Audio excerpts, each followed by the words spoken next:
Okay, here we go. Webinar 70 of Total Transformation Secrets, the test drive. So we've been in the shop for a couple weeks, but now we're out. And today we're talking about your body's built-in dashboard. So I have a question for you. When's the last time you checked your blood pressure? When was the last time your body checked your blood pressure? When's the last time? Because the key here is built in. When's the last time you had a test for your oxygen or your carbon dioxide? Um, I've actually had, and they call those blood gases, right? Arterial blood gases. I've had that. We had to give each other that test in medical school. It was not fun. So, uh, let's see. So today we're going to talk about your body's dashboard, your body's second to second, not moment to moment, second to second surveillance of your pressure and of your chemicals, of your blood gases, of your oxygen, carbon dioxide, your pH, all these things you don't need, or your body doesn't need a blood pressure cuff. It is testing it, like I said, second by second. And we're going to look at how it does both the pressure side, which is mechanical, and the chemical side, which has its own mechanism. Okay, let me just say, the body is amazing, and the brain is no joke. The brain is has its fingers all over this. All right. So what we're going to discover today, we're going to discover the secrets of the pressure protectors. Secret number one. Secret number two, the chemistry watchdogs. Secret number three, when the alarm gets stuck. So when either your pressure or your chemistry signals get out of range, your body has a response. And that's a good thing. But sometimes it gets stuck in the on switch. And so that we're going to talk about some of the problems that can cause. And then a bonus secret, how can we feed the flow? How can we enhance our body's ability to put all of these things together to keep the flow going? All right, we've got two articles that I used for my science today, and you can just scan the QR code. It'll take you right to the articles. You don't have to, put your email address in or anything. It'll just take you right there. And these articles talk about, as you can see, the chemoreceptors. So what does that mean? Chemo means chemical, and receptors are the little sensors on your cells that are always testing what's going on. And we have another article on your baroreceptors. Now, the baro means pressure. And when there are changes in the atmosphere, there are changes in the barometric pressure. So, barometric, that's measuring the pressure of the atmosphere. But you've got pressure and you know it, we call it blood pressure, right? You've got pressure inside your blood vessels. And we're talking about all of these things. So many of the things we talk about, I call them the Goldilocks measurement. So your blood pressure has to be just right. If it's too high, something's gonna, your body's gonna sense it and know that there's something it has to do. If it's too low, again, your body's gonna sense it and it's gonna go into action. And guess what? At that moment, you got nothing to do with it. It's all automatic. Okay, so before we get into it, hi, I'm Dr. Lisa Singletary. I'm a retired board certified family physician and am honored to be a certified holistic health coach. I'm known as the 100-pound weight loss specialist. That's part of my journey. I'll show you a little later. I have, um, they say released these days. They don't say you lost the weight because you don't want to find it back, right? So I've released over 150 pounds, got out of a wheelchair, and I'm teaching and empowering others to do the same. Now, there was a point in time in my life that I needed a miracle. And in health and wellness, we don't talk about miracles, but this slide is also my disclaimer slide. So this is not a medical consultation. This is not a second opinion. Your insurance is not going to cover me. I'm just giving you my wisdom, my experiences of my clients, and empowering you for your health journey. So this was part of my health journey. I was extremely heavy.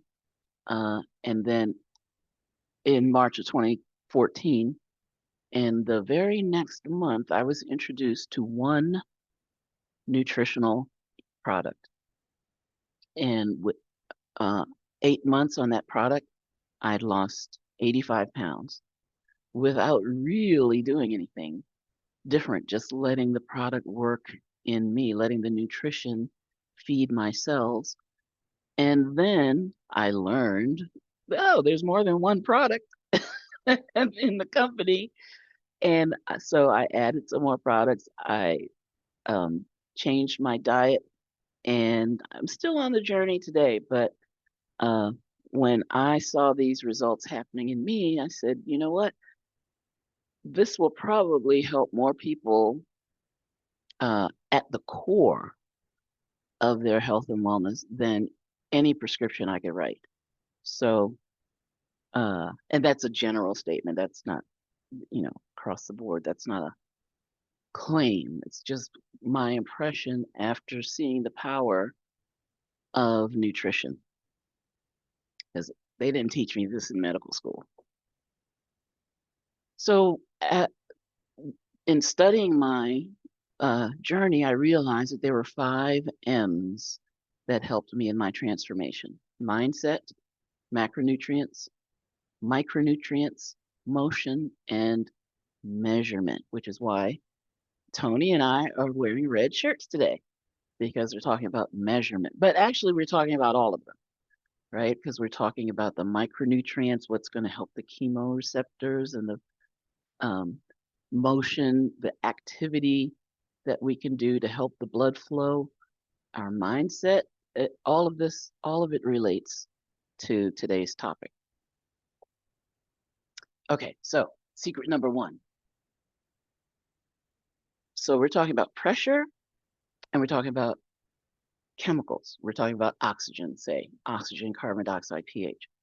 First, we're talking about the baroreceptors. They are your built-in blood pressure bodyguards. You don't need a ring. You don't need a watch. You don't need a cuff. You don't need any of that stuff for your body to know from second to second, is the pressure right inside your bloodstream.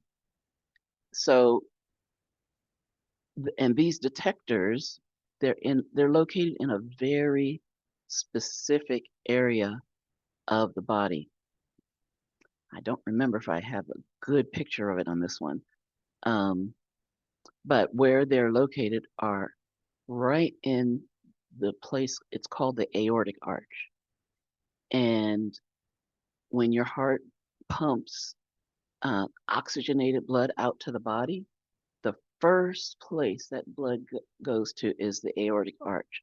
So what better place to measure is the pressure right? It's measuring right where the blood comes out of the heart. And then we'll be going to the rest of the body, to the brain, to the limbs, to all the way down to your toes, right?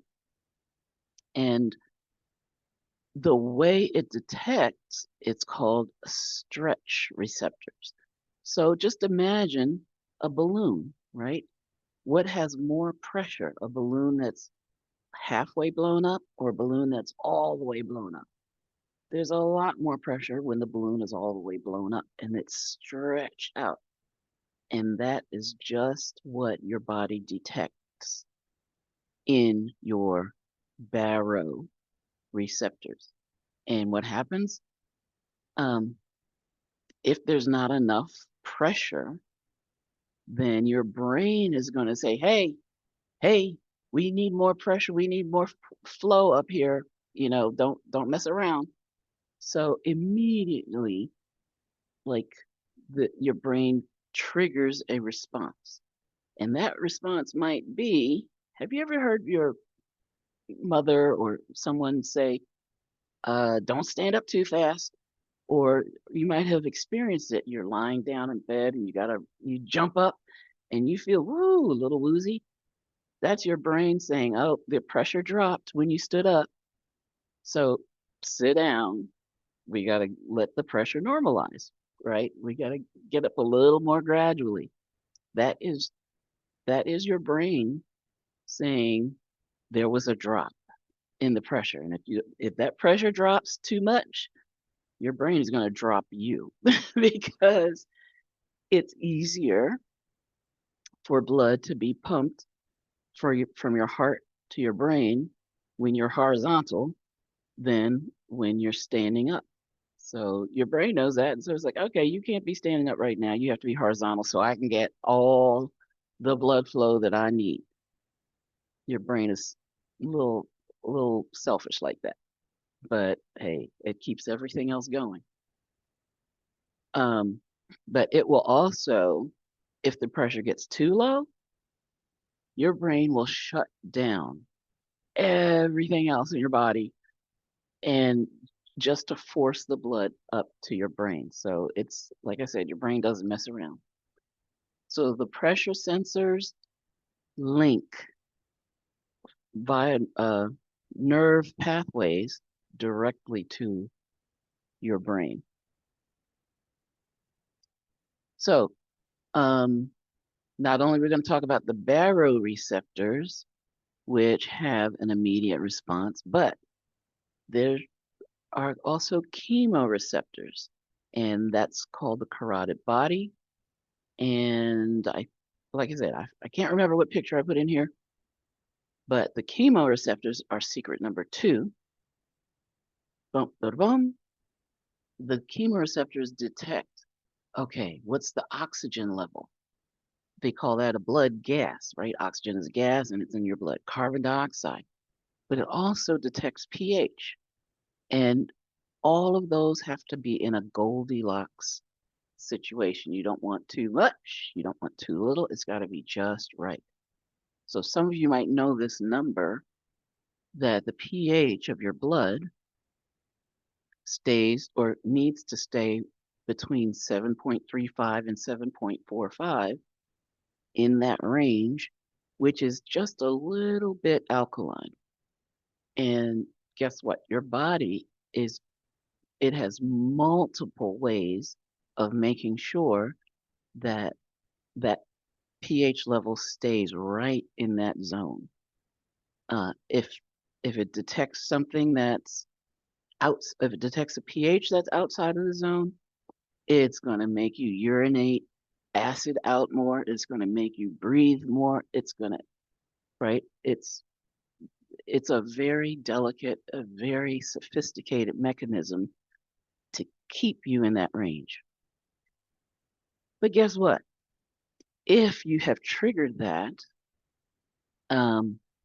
so I have a pet peeve with people that say that your body has to be alkaline. I didn't mean to go here, but it is a pet peeve of mine because there are areas in your body that are supposed to be acidic. Your stomach, for instance, your stomach acid is super acidic. But people will say that if your urine is acidic, that's a problem.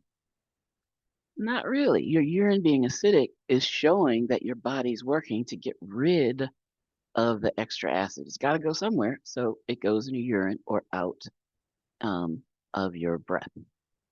And so it's not automatic. When your urine is acidic, that doesn't mean your blood is acidic. That means your urine is protecting the pH of your blood. But on the other hand, we don't want your kidneys to have to work so hard. So we do want to keep, healthy um, acid or low acid, or we want to have healthy foods that don't trigger your body to retain acid because we don't want your kidneys to work that hard. But your kidneys are going to keep your kidneys and your breathing through your brain, and your chemoreceptors are going to keep your blood in that lightly alkaline range, 7.35 to 7.45. Okay, I hope I didn't go too far off on my rant, but I do. I'm sorry. Um, but again, the brain is in charge and it's automatic. And it's part of your autonomic nervous system, meaning you don't think about, um, my brain pH is drifting towards 7.35. It's right on the edge. I better cause my lungs to breathe a little faster, or I better go urinate out some hydrogen ions. You don't think about that. Your body does it automatically. All right. And same with oxygen. Like your oxygen goes down, then your brain is like, up, gotta take some deep breaths. And it'll actually increase the depth and the speed of your respirations without you even thinking about it. So, um, one analogy, some people say your chemoreceptors are like smoke detectors for your bloodstream. I don't mind it saying that, but the idea is it detects on a second by second basis exactly how much acid there is, how much oxygen there is, how much carbon dioxide there is. Amazing. And then it will do something about it in real time. So by the time you get your blood pressure cuff, or by the time you do a lab test, your body's already handled it. Ah, yeah. Okay, this is good. I this pic I started to take this picture out, but I'm glad I left it in. Okay, this is showing where the chemoreceptors and the baroreceptors are. Now, it might just look like white scribbles to you, but trust me, I think I can help you understand what we're looking at here. So this is the area of your neck here, right? So this line here is the chin. So under the chin, there's your neck, and then your shoulders are coming out here. And this is the aortic arch. And uh, right below the aortic arch is the heart. So the heart pumps blood, oxygenate the left side of the heart, pumps oxygenated blood up into the aortic arch, and then the blood goes to the brain, it goes to the left arm, the right arm, and then down to the rest of the body. Well, right in this whole arch area are your baroreceptors. And right in your carotid sinus, your carotid body, right where your carotid arteries uh, bifurcate, split between the anterior and the posterior, that's where your chemoreceptors are. So, like I said, what better place to have them located? Now, you do have other chemoreceptors in the body, but these are the main ones. You got them in your kidneys, like your body's amazing. Okay. So what happens? Well, when the detectors,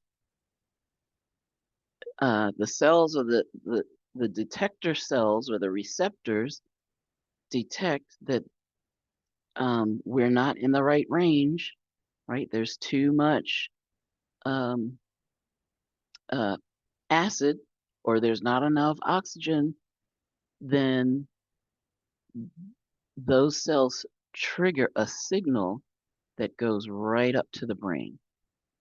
And then the brain says, uh-oh, yeah, let me do something about this. And so this is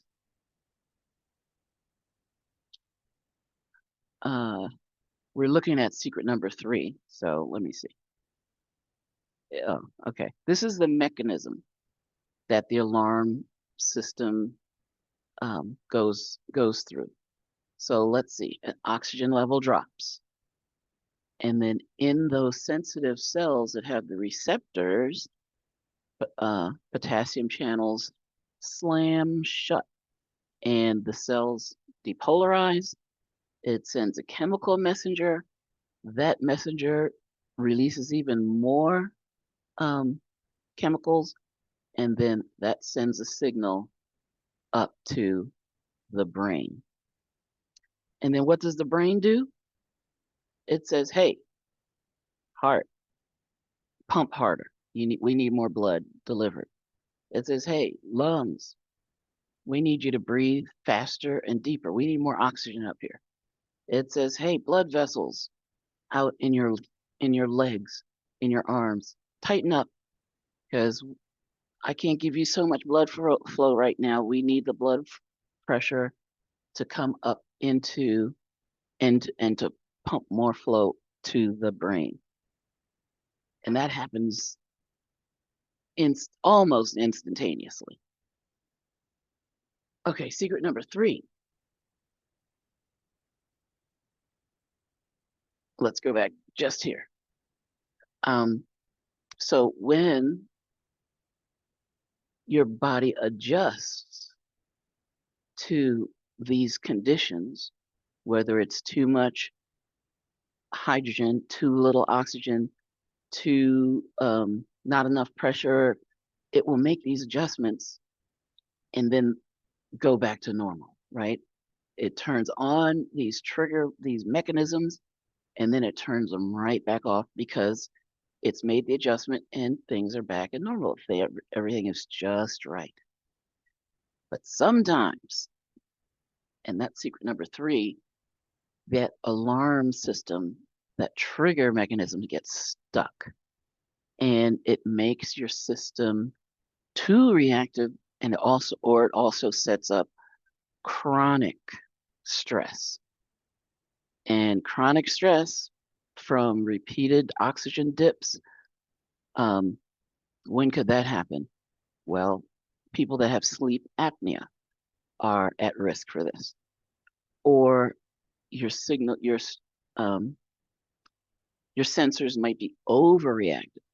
So they're signaling that there's a problem, but it's a false alarm. It's not really a problem, but your body doesn't know that.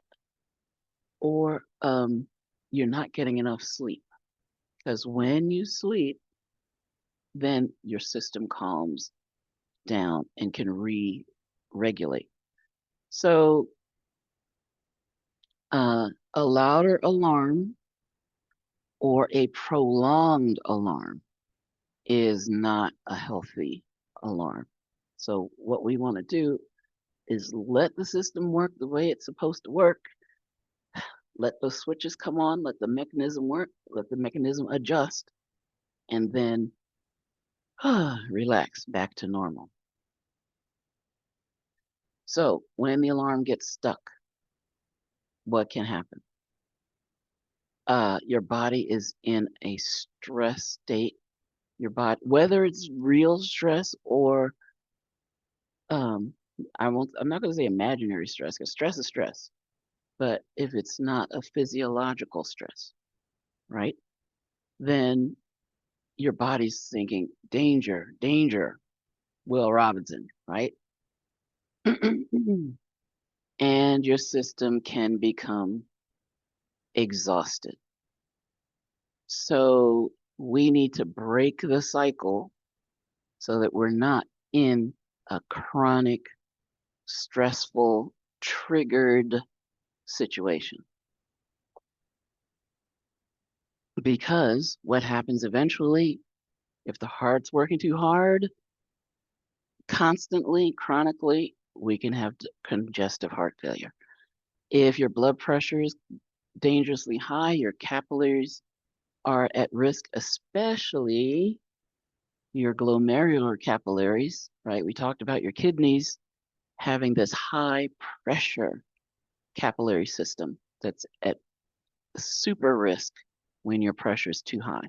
But also, the stress hormones from being chronically stimulated affect your metabolism, and your glucose can go off, your metabolism, you're just out of balance. So our chemoreceptors and our baroreceptors are guardians of the breath and the heart. And they really are part of our survival mechanism. They keep their delicate signaling balanced. And when it stays balanced, then again, we are able to react to stressors acutely, take care of the problem, and get back to normal or get back into balance.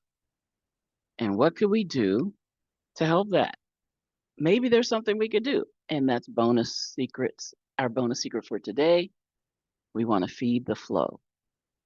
And there are many ways to do this, but one of the main ways that I thought about for today for our blood flow is taking advantage of something called nitric oxide.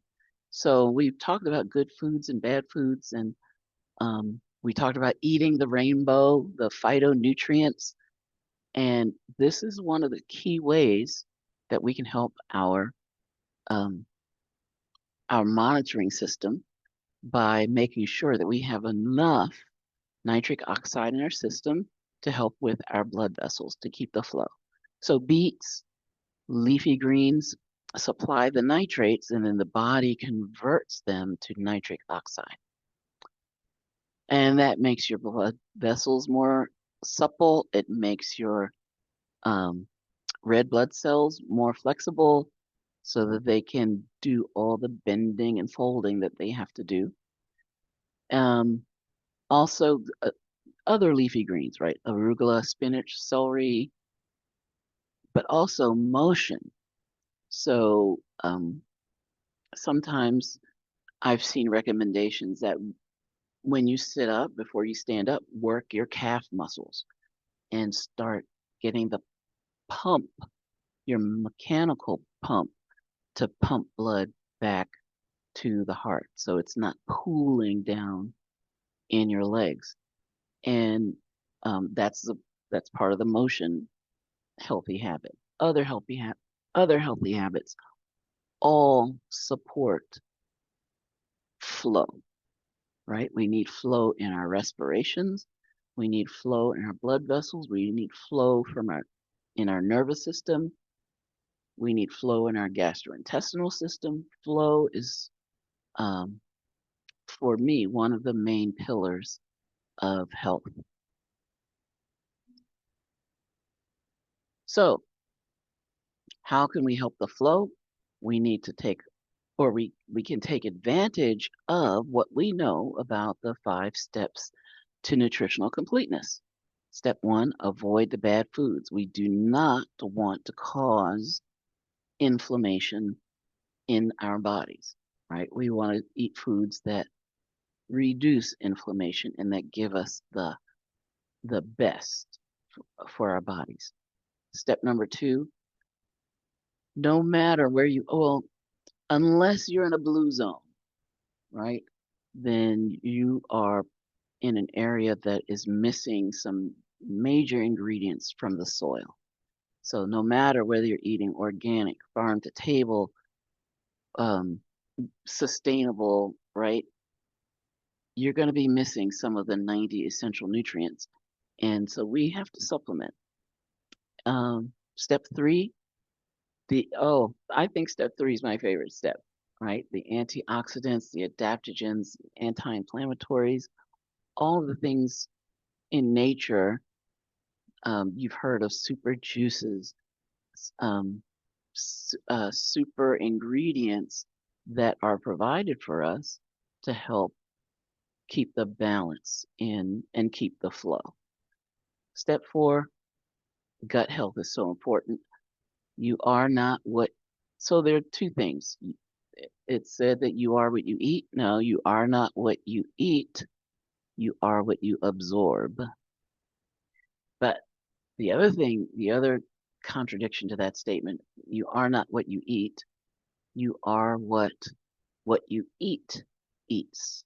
So that's back to step 1, knowing the source of what you eat, but also having a healthy gut so that you can absorb what all the goodness, all the nutrients that you're eating. Now, step 5, wellness wonderland. Have a ball, right? Doing all the things to nourish, support your body, all the technologies that we learn about, um, infrared, red light therapy. Go outside, let the sun do it for you. But um, so many things: cryotherapy, targeted nutrition, brain support, joint support. All of these things are found in what I call wellness wonderland. But that is built on the foundation of the first 4 steps. So let's talk about step 2 just for a sec, the essentials, because, well, let me ask you, what do you think about when you hear the word essential? Something you need, right? Well, medically, there's a medical definition of the word essential, and that means your body can't make it. So essential, your body needs it, and your body can't make it. And there are 60 essential minerals, 16 essential vitamins, 12 essential amino acids, and 2 to 3 essential fatty acids. There's a reason it's 2 to 3. That's a whole different talk.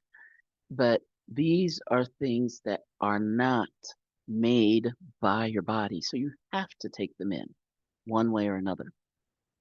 And the way that you really can't count on is your food, because they're not all in the crust of the earth in equal measure.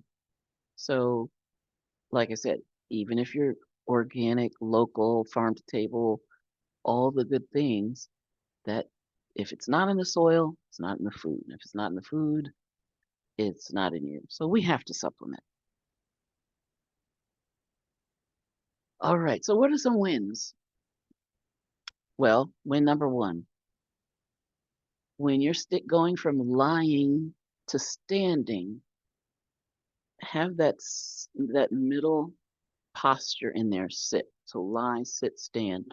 And when you're sitting, pump your calves a little bit. Just get that muscular pump going to help to push blood back into your inferior vena cava and up into your heart. So it can go out to the lungs and get more oxygen. Yay. Hydration, right? And replenishing with minerals. The minerals are cofactors for all the vitamins, for our metabolism, and for hydration. We want to keep our baroreceptors happy, right? So that they can, the fluctuation in the pressure doesn't range so far. We keep it in a normal range.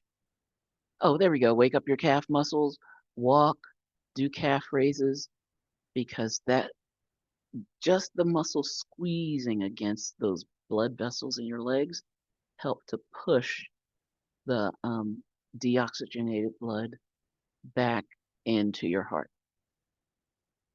Number 4, add beets or nitrate rich greens to your diet.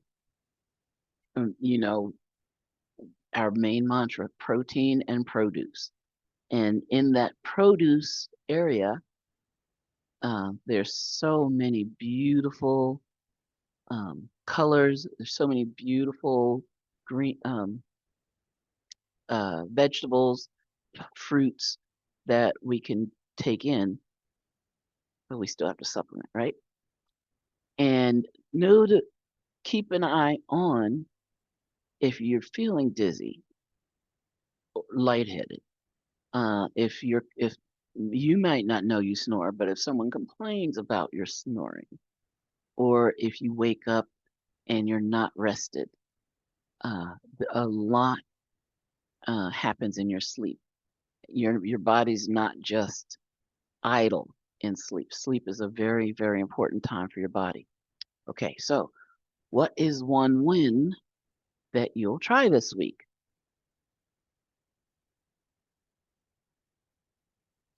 So what have we discovered? Your body's always monitoring your pressure and your chemistry. Your baroreceptors guard your blood flow. The chemoreceptors check your oxygen, carbon dioxide, your pH, and keep you right in that Goldilocks area where you're just right. And there are things that we can do to help, even though it's not uh, voluntary. These changes aren't voluntary, but we can give your body what it needs in order to keep all of these mechanisms that are so automatic and so amazing to keep them flowing and to keep them functioning just right. So what are you going to try this week?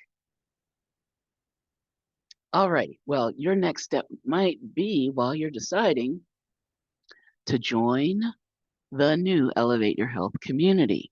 There's free health education, a free ebook, free health course, recipes galore. This is a community that loves their mixology of all the supplements and loves to make wonderful recipes that are low carb, all the gluten free, and really delicious. So if you need some inspiration, come on into the community and get your questions answered while you're making the next decisions. So just scan the QR code and you are welcome. Now, I am building up my Facebook page. So I've been working on my profile a lot, but I've been neglecting my Facebook page, which is Dr. Lisa Health. So I would appreciate it if you would scan the QR code or go to facebook.com/Dr. Lisa Health and follow me. And we're going to start making some cool things happen over there that will support our health journey. Now, as far as the next event is tonight at 9 p.m. Eastern, the replay for this very webinar will be on my YouTube channel.